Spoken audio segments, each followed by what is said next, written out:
Everyone, आप देख रहे हैं the royal study YouTube channel. पिछले 2 क्लास में हम लोगों ने सेमेस्टर 5 ज्योग्राफी प्रैक्टिकल का 2 पार्ट किया था, पार्ट 1 और पार्ट 2। तो पार्ट 1 और पार्ट 2 में, जिसमें से पार्ट 1 में हम लोग ये 4 टॉपिक क्लियर किए थे और पार्ट 2 में बैंड ग्राफ के बारे में पढ़े थे। उसमें पढ़े थे कि बैंड ग्राफ क्या है, उसे कैसे बनाया जाता है पेपर पे। तो उसी प्रकार से अब हम जिस प्रकार बैंड ग्राफ को कंप्लीट किए थे, उसी प्रकार आज हम रेक्टेंगुलर डायग्राम पढ़ेंगे। देखेंगे कि रेक्टेंगुलर डायग्राम क्या होता है, इसका उपयोग क्या है, महत्व क्या है, और उसके बाद देखेंगे इसे पेपर में कैसे बनाएंगे रेक्टेंगुलर डायग्राम को। तो चलिए हम क्लास को शुरू करते हैं। रेक्टेंगुलर डायग्राम, तो रेक्टेंगुलर डायग्राम को हिंदी में क्या बोला जाता है? इसे आयताकार आरेख कहते हैं, यानी रेक्टेंगुलर डायग्राम। आयताकार आरेख एक द्विविमीय आरेख है। कैसा आरेख है? 2 डायमेंशनल आरेख है, यानी इसके 2 डायमेंशन होते हैं। और इस आरेख में किसी दिए गए आंकड़ों को प्रदर्शित करने के लिए आयत का उपयोग किया जाता है। किसका उपयोग किया जाता है? तो आयत का उपयोग किया जाता है, इसीलिए इसे क्या कहा जाता है? Rectangular diagram. चूँकि यह एक 2D आरेख होता है, 2 डायमेंशनल आरेख होता है, इसमें आयत की लंबाई और चौड़ाई यानी लेंथ और ब्रेथ दोनों का महत्व होता है। इस आरेख का कुल क्षेत्रफल प्रदर्शित किए जाने वाले, यानी कि इस आरेख का जो टोटल क्षेत्रफल होता है ना, कुल क्षेत्रफल को जो प्रदर्शित करता है वो कुल टोटल वैल्यू के समानुपाती होता है, प्रोपोर्शनल होता है। तो इसमें आयत के द्वारा क्या किया जाता है? आंकड़ों को प्रदर्शित किया जाता है। और जब एक आयत है तो आयत 2 डायमेंशनल मतलब कि 2D डायग्राम होता है, और आयत में क्या होता है? लंबाई और चौड़ाई दोनों होता है। इसीलिए इस डायग्राम को बनाने के लिए हमें लंबाई और चौड़ाई दोनों का ज़रूरत पड़ेगी, और दोनों को जो है समान महत्व होता है।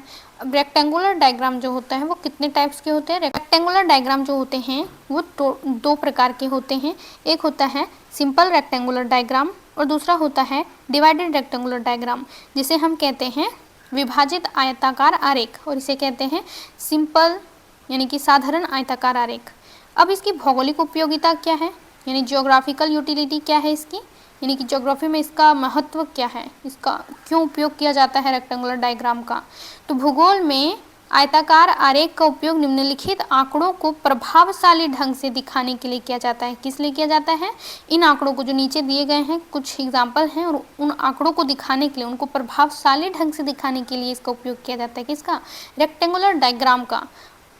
अब पहला क्या है? किसी भी फसल का कुल क्षेत्रफल और उसकी प्रति हेक्टेयर उत्पादकता, जिससे कुल उत्पादन ज्ञात होता है। तो इस सब को भी प्रदर्शित करने के लिए रेक्टेंगुलर डायग्राम का प्रयोग किया जाता है, जिसमें से किसी भी फसल का जो कुल क्षेत्रफल होता है उसको हम चौड़ाई मानते हैं, और उसकी प्रति हेक्टेयर उत्पादकता को लंबाई मानते हैं। उसी प्रकार जिससे क्या होता है, अगर फसल का कुल क्षेत्रफल और प्रति हेक्टेयर उत्पादकता को गुना कर दिया जाए तो उसे हम कुल उत्पादन निकाल सकते हैं। जैसे कि आयत के चौड़ाई और लंबाई को गुना कर दें तो हम क्षेत्रफल निकाल सकते हैं।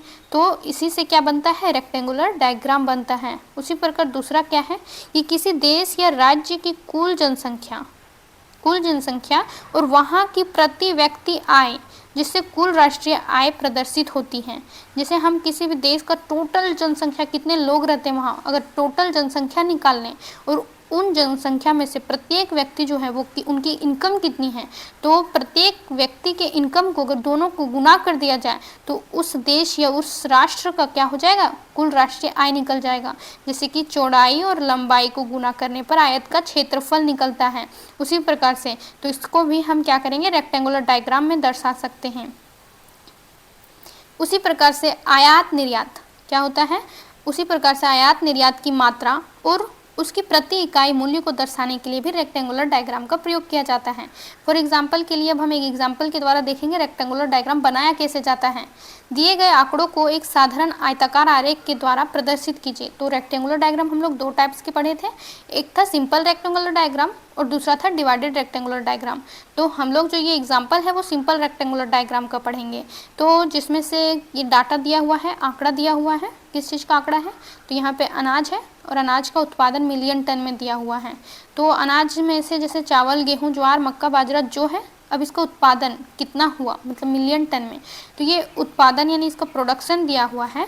तो इसका कहने का मतलब कि यहाँ पे क्षेत्रफल दे दिया हुआ है। आयत का क्या दे दिया हुआ है? क्षेत्रफल दे दिया हुआ है। और क्षेत्रफल जो होता है लेंथ इनटू ब्रेथ होता है ना, तो हमें आयत अगर बनाएंगे मतलब रेक्टेंगुलर डायग्राम में क्या होता है, लंबाई और चौड़ाई दोनों का महत्व होता है, क्योंकि रेक्टेंगुलर डायग्राम एक 2 डायमेंशनल डायग्राम है। तो इसमें हमें लेंथ और ब्रेथ दोनों का महत्व मतलब दोनों का आवश्यकता पड़ेगी। तो हमें क्या करना पड़ेगा, ये जो यहाँ पे दिया हुआ है उत्पादन मिलियन टन में, ये क्षेत्रफल है। अब इस क्षेत्रफल को 2 भागों में इस प्रकार से बांटेंगे कि दोनों को गुना करने पर क्या आएगा, 53.5 ही आएगा, लेकिन जिसमें से एक लंबाई रहेगा और एक चौड़ाई रहेगा। लंबाई क्या होता है, चौड़ाई से हमेशा ज़्यादा रहता है, इसलिए लंबाई वाला जो आंकड़ा रहेगा उसे हम ज़्यादा मानेंगे और चौड़ाई को तो छोटा आंकड़ा मानेंगे। तो उसी को अगर हम सॉल्यूशन करेंगे, सॉल्व करेंगे, तो कुछ इस प्रकार से बनेगा। यहाँ पे अनाज है और ये उत्पादन मिलियन टन में है, तो उत्पादन जो होता है वो क्या होता है, टोटल वैल्यू के बराबर होता है, यानी कि आयत के क्षेत्रफल के बराबर होता है। तो यहाँ पे आयत का क्षेत्रफल मापनी के अनुसार आयत का क्षेत्रफल क्या है, उत्पादन के बराबर ही है ना, उत्पादन के बराबर ही है। तो यहाँ पे जो टोटल क्षेत्रफल है वो फॉर एग्जांपल के लिए 53.5 है। तो 53.5 को हम किस प्रकार बांटेंगे 2 भागों में कि गुना करने पर भी 53.5 ही आए, लेकिन ये क्षेत्रफल है तो इसको हम 2 बराबर भागों में मतलब कि 2 भागों में बांटेंगे तो एक लंबाई और चौड़ाई आएगा।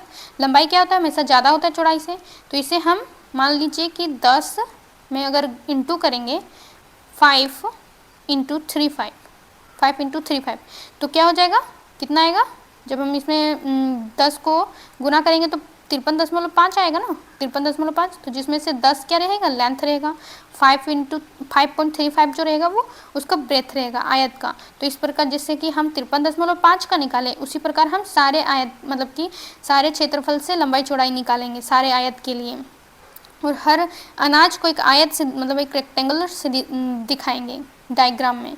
तो जिस प्रकार हम 53.5 का किए उसी प्रकार 35.0 का करेंगे। ये क्या है 35.0। तो 35.0 जैसे हम 53.5 का किए थे 10 गुना 5.35, तो जो सेकंड वाला है वो क्या होना चाहिए, फर्स्ट वाले से छोटा होना चाहिए। जैसे कि उसका लेंथ 10 है तो इसका लेंथ 10 से छोटा होना चाहिए, इसका ब्रेथ 5.35 है तो इसका ब्रेथ छोटा होना चाहिए, ताकि क्या हो, जो आयत है वो एक दूसरे को प्रतिच्छेद ना करे। ना कि जैसे कि हम छोटा वाला आयत का लेंथ अगर हम बड़ा ले लें तो वो बड़ा वाला से भी ज़्यादा लंबा हो जाएगा, जिससे रेक्टेंगुलर डायग्राम एक दूसरे को मतलब एक दूसरे पर प्रतिच्छेद करेगा, ये एक दूसरे से बड़ा छोटा हो जाएगा, तो उससे अच्छा नहीं बनेगा। तो बड़ा वाला आयत से हमेशा छोटा वाला आयत जो है वो छोटा होना चाहिए, तो इसीलिए लेंथ को भी हम छोटा लेंगे और ब्रेथ को भी छोटा लेंगे। तो 35.0 को हम 2 भागों में कैसे बांटेंगे, 7 5 35, जिसमें से 7 क्या है 10 से छोटा है और 5 क्या है 5.35 से छोटा ही है। तो इसी प्रकार से हम सबको क्या करेंगे, धीरे धीरे मतलब कि ऊपर से छोटा लेंगे नीचे वाले को, ताकि एक आयत यानी छोटा वाला आयत बड़े वाले आयत के अंदर में ही आ जाए, उससे ओवर बाहर ना निकले।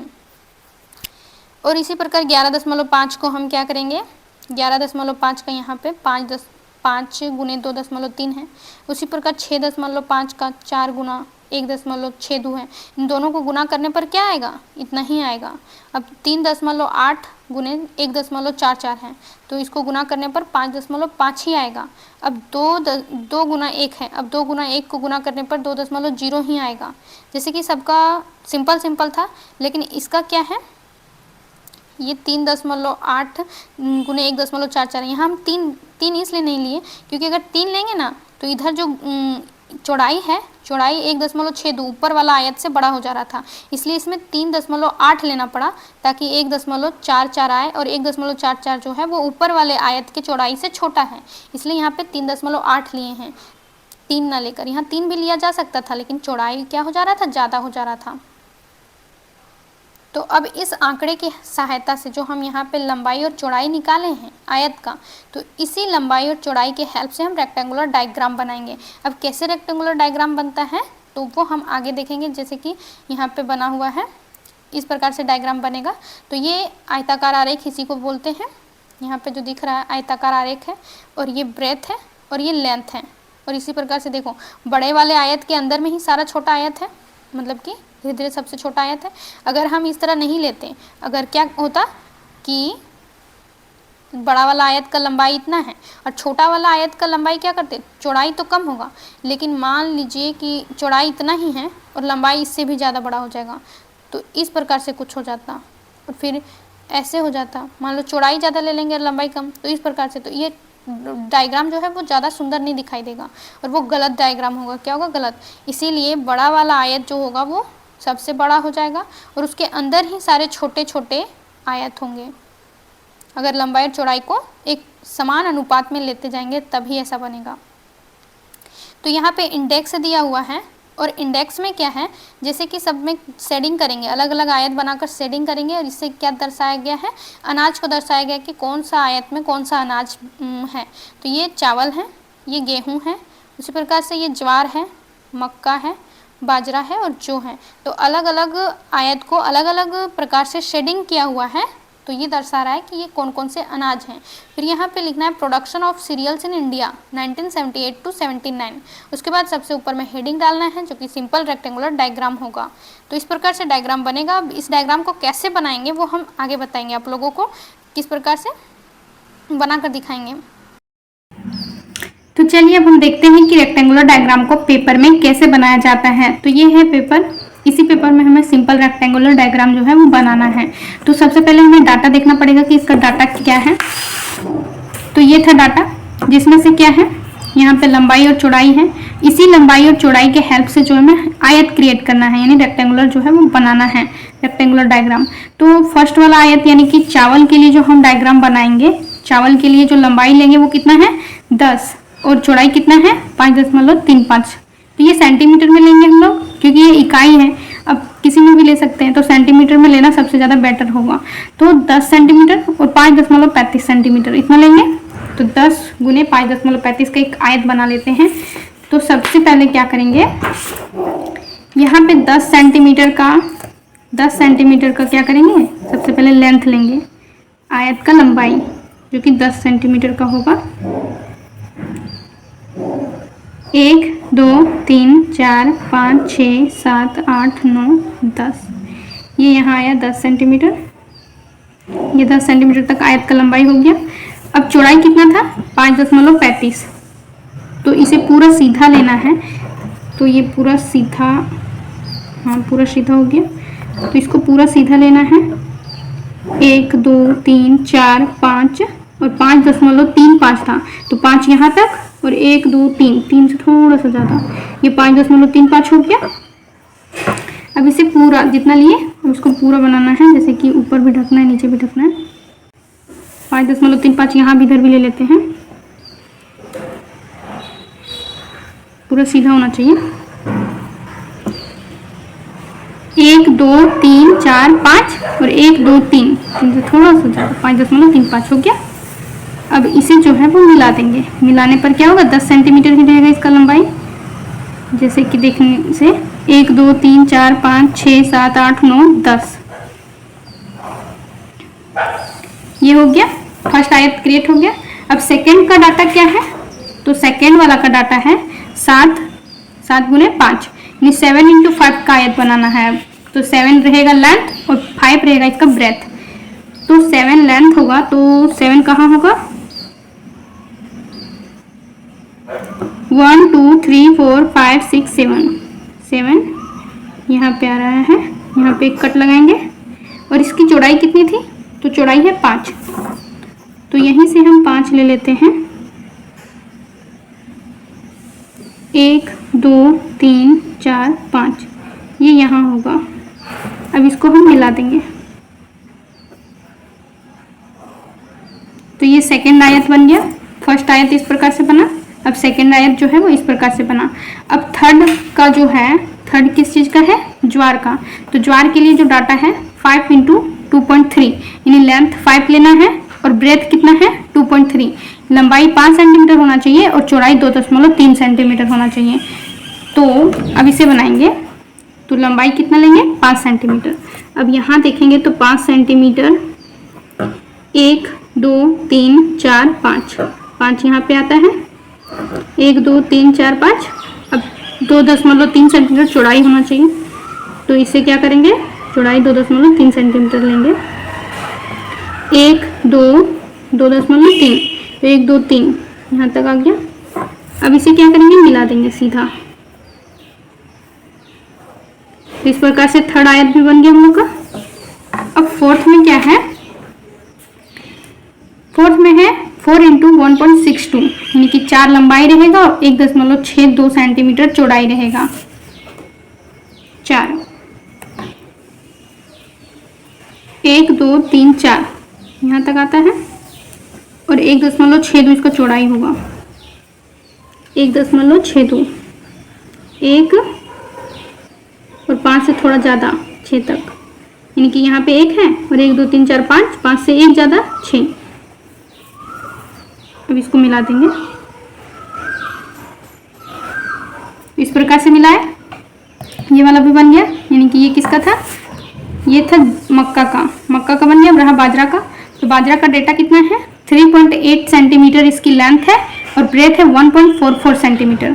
तो 3.8 सेंटीमीटर लंबाई लेंगे, 3.8 सेंटीमीटर 1 2 3 और 3.8 है तो 1 2 3 4 5 यहाँ 6 7 8 यानी कि यहाँ रहेगा।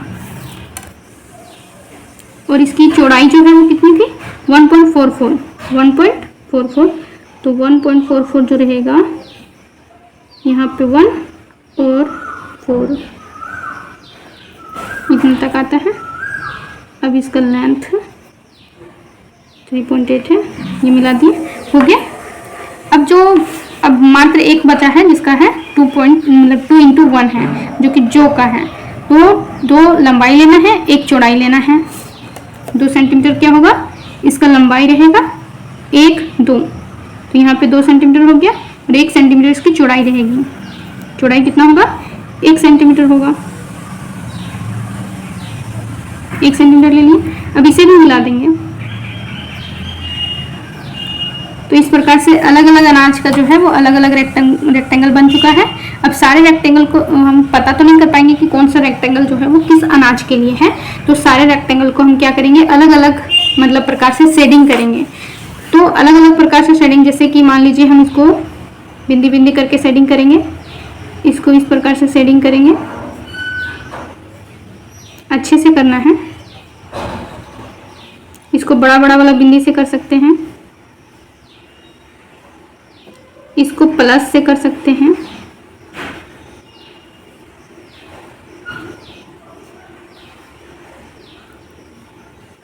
इसको इंटू से कर सकते हैं,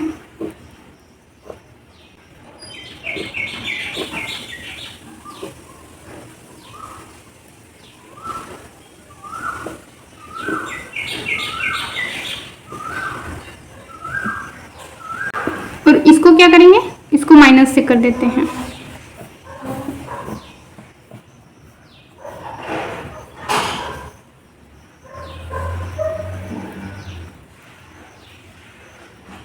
तो इस प्रकार से क्या बना रेक्टेंगुलर डायग्राम। अब यहाँ जो है हमें क्या लिखना है, यहाँ पे क्या लिखना है प्रोडक्शन ऑफ, मतलब क्या दिखा रहा है यहाँ पे वो लिखना है। तो यहाँ पे दिखा रहा है, सब कैपिटल लेटर में होना चाहिए, production of serials in India.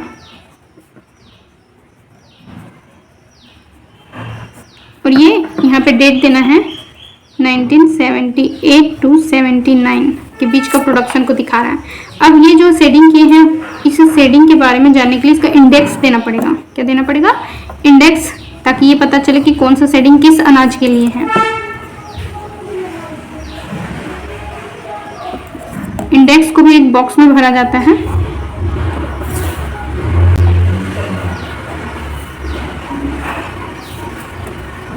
एक 2 3 4 5 6 अनाज है तो 6 बॉक्स बनाएंगे। 1 2 3 4 5 6 रहेगा। पहला वाला में क्या है, डॉट डॉट है, ये फर्स्ट वाला में डॉट डॉट है, उसके बाद क्या है इस प्रकार से है, उसके बाद बड़ा वाला डॉट है, उसके बाद प्लस है, उसके बाद इंटू का साइन है, उसके बाद माइनस का साइन है। तो ये माइनस का साइन वाला जो है वो क्या था, ये चावल का है, तो यहाँ पे हम लिखेंगे चावल। अब ये जो इंटू का साइन का है, यहाँ पे जो दिख रहा है सबसे पहले चावल है, सबसे बड़ा वाला रेक्टेंगल जो था वो चावल का था। चावल के बाद गेहूं है, गेहूं के बाद ज्वार है, तो चावल के बाद क्या है, गेहूं है, गेहूं के बाद क्या है, ज्वार है, गेहूं के बाद ज्वार है, उसके बाद मक्का है, उसके बाद क्या है, मक्का है, उसके बाद बाजरा और जौ है, बाजरा है फिर जौ है। तो इस प्रकार से सबका बनाना है। अब इस इंडेक्स को पूरी तरह से हम बॉक्स में भरेंगे। ये फाइनली जो है वो सिंपल रेक्टेंगुलर डायग्राम जो है वो बन के तैयार हुआ। तो इस प्रकार से क्या करना है, सिंपल रेक्टेंगुलर डायग्राम का मतलब की रचना करना है इसमें ज्योग्राफी प्रैक्टिकल का व्हाइट पेपर में। तो इस प्रकार से आप लोग बनाइएगा। ये कंप्लीट हो गया।